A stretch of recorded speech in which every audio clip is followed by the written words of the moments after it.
তোমরা সংস্কৃতির দোহাই দিয়া বাংলাদেশের মানুষকে বোকা বানাবা। বুদ্ধিজীবীরা কাঠের খড়ম দিয়া পিটে তোমাদের মাথা ফাটায় দিবে বাংলাদেশের মানুষ।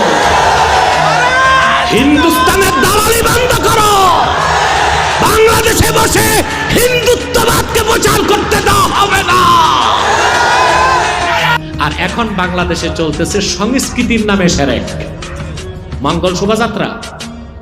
বুদ্ধিজীবীদেরকে বলছি, বৈশাখ মাসে বৈশাখী মেলা জায়েজভাবে করা বাঙালি সংস্কৃতি, দাওয়াত হবে, উৎসব হবে, সব ঠিক আছে, কিন্তু চারুকলা থেকে মঙ্গল শোভাযাত্রাকে এই দেশের মুসলমান মেনে নিবে না। এটা হিন্দুদের একটি ধর্মীয় আচরণ, ধর্মীয় অনুষঙ্গ। কুতুম পেঁচা, ইঁদুর, বাদুর, বাঘ, বন্য মহিষ সূর্যের প্রতিকৃতি। কেন? সূর্য হচ্ছে হিন্দুদের কাছে সূর্য দেবতা, ওটার প্রতিকৃতি। হিন্দু ধর্ম মতে পেঁচা হচ্ছে লক্ষ্মীর বাহন। হিন্দুরা মনে করে বৈশাখ মাসে লক্ষ্মী পেঁচার উপর বসে